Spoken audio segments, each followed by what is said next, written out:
Welcome back, horror fans, cinephiles, and Giallo enthusiasts. It's Tanner Leeser, your host for The King in Giallo. This is episode 25 of the Forgotten Giallo film series, 1972 Part 4, and I've got 3 more gialli here I'd like to highlight. As always, thanks in no small part to Troy Howarth's book on Giallo cinema, So Deadly, So Perverse, 50 Years of Italian Giallo Films, Volume 1, 1963 to 1973. Like this video and subscribe to The King in Giallo. Click the notification bell icon so YouTube doesn't hide my new content from you, and if you enjoy what I do here, please consider subscribing to my Patreon. I have loads of exclusive content that can only be found there, plus early access to all of my YouTube content. On to the video. The first Giallo for the video we will discuss is Naked Girl Killed in Park, released on May 30th, 1972. Naked Girl Killed in Park, also called Naked Girl Murdered in Park, is an Italian and Spanish co-production. The film is directed by Alfonso Brescia.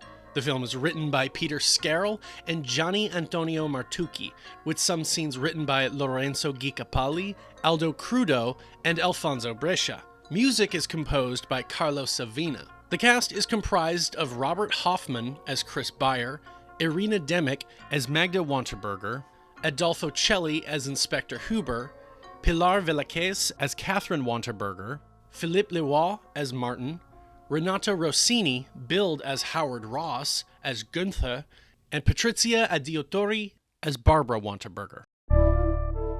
The plot follows Chris Beyer, an insurance investigator assigned to a suspicious case. Shortly after an elderly man takes out a $1 million life insurance policy, he's suddenly found killed at a funfair with a gunshot wound in his head, and a large sum of cash stolen.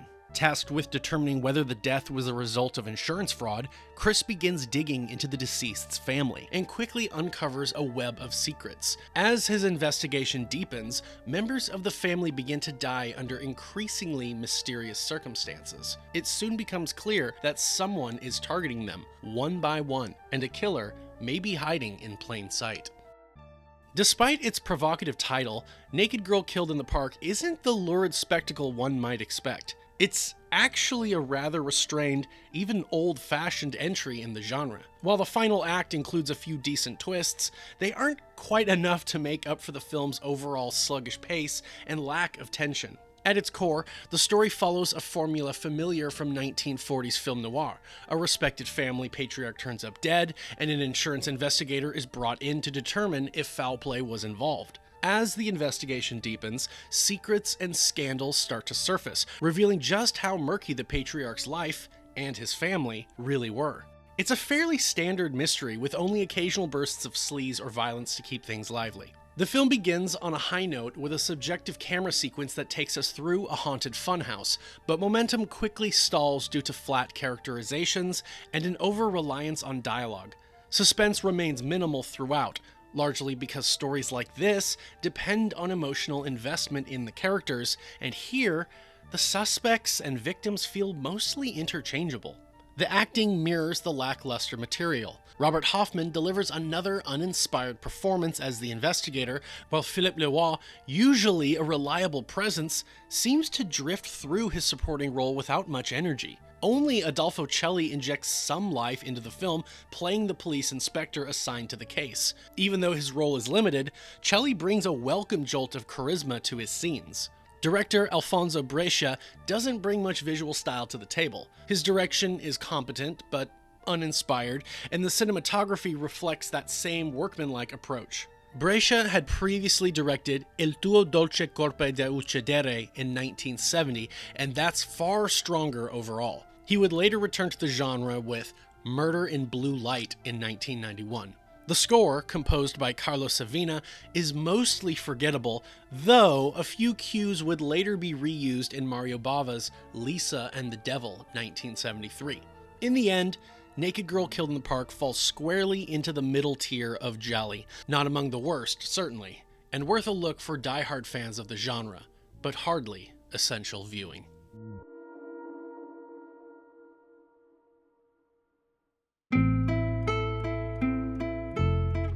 The second giallo we'll cover is Beleth, the Demon of Incest, released on May 31st, 1972. The film is also known simply as Bileth in some territories. This is an Italian production directed by Leopoldo Savona, who also co-wrote the script alongside Mario Di Nardo. Music is composed by Vasil Kojukharov and Elcio Mancuso. The cast is led by Mark Damon as Leonello Chandel, Claudia Gravi as Barbara Chandel, Aldo Bufilandi as Reverend Villa, Franco Hamonte as Dr. Giulio, and Marzia Damon as Flavia. The plot follows Leonello, a troubled nobleman who returns to his ancestral home in 19th century Italy after a long stay abroad. His beloved sister Barbara has recently remarried, and Leonello finds himself consumed by jealousy and emotional turmoil. As Leonello's obsession with Barbara intensifies, a series of gruesome murders begins plaguing the estate, each one tied to local legends of demonic possession. Soon, whispers spread that the ancient demon Bileth has returned, and Leonello may be its chosen host.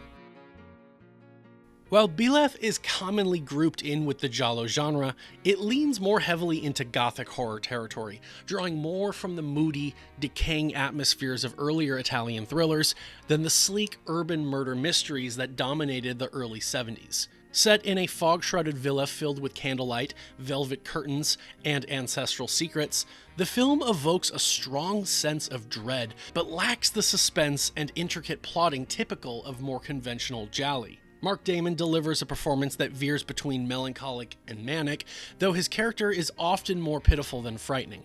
Damon would later appear in the giallo-adjacent The Devil's Wedding Night, 1973, another atmospheric gothic thriller co-starring Rosalba Neri. Claudia Gravi, a Spanish actress with a wide Euro-cult resume, would later appear in Los Ojos Azules de la Muñeca Rota, Blue Eyes of the Broken Doll, 1974, a Spanish-French giallo starring Paul Naschy. Aldo Bufilandi had earlier appeared in The Girl Who Knew Too Much, 1963, often cited as the first true giallo, though his role there was minor. Director Leopoldo Savona, best known for his work in sword and sandal films and Euro westerns, brings a visual flair to the candlelit interiors and gothic flourishes, but seems less confident with the pacing and rhythm of horror storytelling. His only other foray into the genre was the obscure Metempsycho, 1963, a proto-giallo thriller about reincarnation and psychic visions. Screenwriter Mario Di Nardo, on the other hand, had stronger giallo credentials. He wrote the screenplay for Umberto Lenzi's So Sweet, So Perverse, 1969, and A Quiet Place to Kill, 1970, both starring Carol Baker. His involvement here may explain some of the giallo-like trappings layered onto what is otherwise a gothic tale. The murder scenes are spaced too far apart to build real tension, and the supernatural elements, while intriguing, never quite coalesce into a satisfying payoff. The score by Vasil Kojukharov and Elcio Mancuso adds to the eerie ambiance, combining melancholic melodies with dissonant, almost liturgical cues, though it lacks the punch of more memorable giallo soundtracks. Within the broader context of giallo, Bileth sits alongside other gothic-inflected hybrids such as Emilio Miraglia's The Night Evelyn Came Out of the Grave, 1971, and The Red Queen Kills 7 Times, 1972, both of which blend haunted castles, family curses, and revenge-driven killings with the genre's more familiar tropes. Another close relative is Antonio Margheriti's 7 Deaths in the Cat's Eye, 1973, which also features a decaying aristocracy, lush production design, and a killer stalking a remote estate. Compared to these more dynamic entries, Bileth feels noticeably slower and more psychologically insular, fixating on taboo desires and inner torment rather than intricate murder plots. Bileth remains a curiosity, more of a gothic psychodrama with giallo dressing than a true thriller. Its hypnotic tone and taboo subject matter give it a certain cult appeal, particularly for fans of the more obscure and atmospheric corners of the genre. But for those looking for mystery, suspense, or stylish kills, this entry may feel like a slow, brooding detour.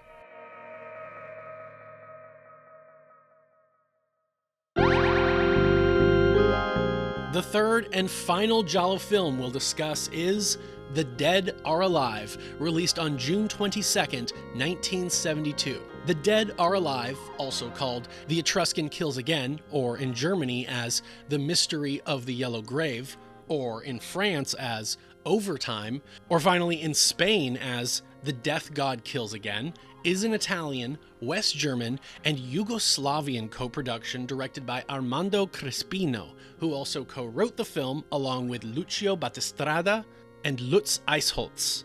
Music is composed by Ritz Ortolani. The cast is comprised of Alex Cord as Jason Porter, Samantha Egger as Myra Shelton, John Marley as Nico Samarikas, Nadia Tiller as Lenny Samarikas, Enzo Tarascio as Inspector Jurana, Hurst Frank as Stephen, Enzo Cherosico as Alberto, Carlo De Mejo as Igor Samarikas, and Christina Von Blanc as Velia.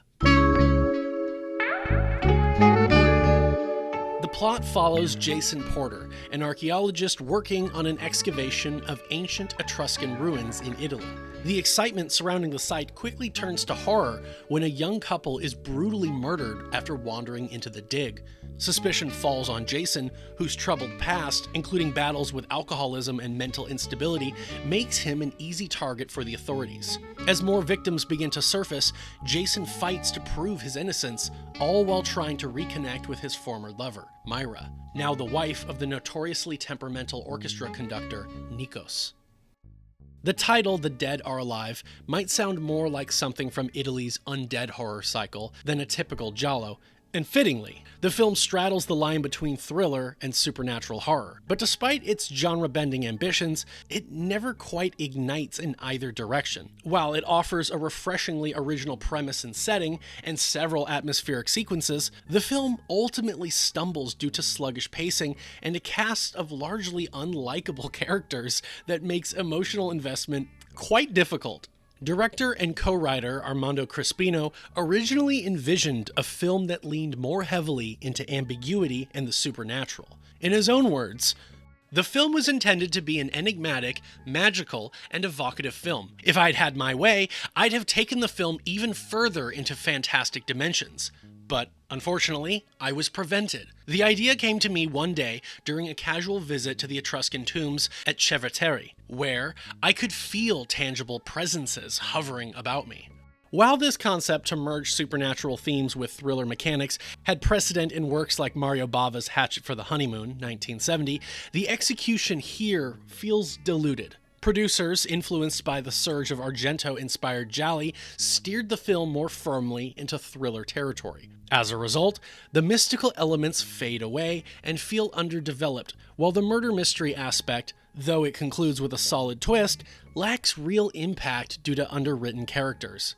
Crespino brings a degree of visual flair to the film, and certain sequences, particularly those set among the Etruscan ruins, carry a genuinely moody tone. The more dialogue-heavy scenes, however, drag significantly. There are a few standout kill scenes, and the shocks are effectively staged, but momentum suffers overall. On a technical level, the widescreen cinematography by Enrico Mencher is quite striking, and Ritz Ortolani contributes a lush score, though even these strengths can't fully elevate the final product. The characters, unfortunately, are one of the film's weakest elements. Jason, the lead, is arguably one of the most unpleasant protagonists in the giallo canon. A moody alcoholic with anger issues, he either broods or lashes out for much of the film. If Crespino intended him to be a tortured soul, he succeeded, but in the process, Jason's humanity is all but erased. His former lover, Myra, is so thinly drawn she barely registers. Her romantic conflict with Jason never feels believable, and her decision to leave one volatile man for an older partner with an even worse temper paints her more as confused than complex. Meanwhile, Nikos, the older man in question, spends most of the movie in a rage, furious over his wife's infidelity, but incapable of expressing anything beyond aggression. It's hard to sympathize with anyone. The cast features a number of familiar faces. Leading man Alex Cord, born in Long Island 1931, overcame serious illnesses, including polio in his youth, before launching a TV career in the early 1960s. He appeared on series like Naked City and Route 66, starred in the spaghetti western A Minute to Pray, A Second to Die, 1968, and supported Kirk Douglas in the mob drama The Brotherhood, 1968. The Dead Are Alive marked his only foray into giallo, and while he brings intensity to the role, his performance lacks nuance or likability. After this, Cord returned primarily to American television with rare exceptions, most notably the Australian horror western Inn of the Damned, 1975. Samantha Eggar plays Myra. Though a talented British actress, Eggar appears disengaged here, doing little to elevate an already forgettable role. John Marley fares somewhat better as Nikos. While the character is written as one-note and perpetually angry, Marley at least injects energy into his performance. He had just come off his best-known role as the abrasive film producer in The Godfather, 1972, and would soon appear this same year in the chilling Canadian horror film Death Dream. The supporting cast includes several names recognizable to giallo fans. Hurst Frank, The Cat o' Nine Tails, 1971, and Enzo Tarasio, The Night Evelyn Came Out of the Grave, also 1971, both make appearances. Carlo De Mejo, later seen in Lucio Fulci's City of the Living Dead, 1980, and The House by the Cemetery, 1981, also features, as does Christina von Blanc, remembered for her lead role in Jus Franco's A Virgin Among the Living Dead, 1971. Armando Crispino, born in 1925, entered the Italian film industry in the early 1960s, initially working as a screenwriter and assistant director. He made his directorial debut with Pleasant Nights in 1966. His career was shaped by an unwillingness to compromise or sell himself to producers, which led to sporadic work throughout the following decade. He co-wrote the 1968 war film Commandos, a project that included Dario Argento as a screenwriter, and though The Dead Are Alive was stylistically distinct, it bore superficial traces of Argento's influence due to the commercial demands of the time. Crispino returned to the giallo genre in 1975 with the equally unconventional Autopsy, and that same year directed Frankenstein all'Italiana, a film he described as born out of sheer necessity. It was a compromise, and I probably shouldn't have done it. After that, offers became scarce. As the Italian film industry collapsed during the 1980s, Crispino transitioned into working as a production manager for television films. He passed away in 2003. And those are the forgotten gialli for this episode. I hope you learned about something new here, and if you are interested in watching these movies, you can look them up online. Some of them I will have uploaded onto YouTube. If you do watch them or have already seen them, I invite you to leave your thoughts on them in the comments. Follow The King in Giallo on Instagram and give a like to The King in Giallo on Facebook. Subscribe here on YouTube if you aren't already, and join me every week for new giallo film content. Join The King in Giallo on Patreon for exclusive content and early access to all of my videos. Thank you very much for your continued support, and thank you especially to my patrons who support my work directly. This is Tanner Leeser for The King in Giallo, and if nothing else, I'll see you next time.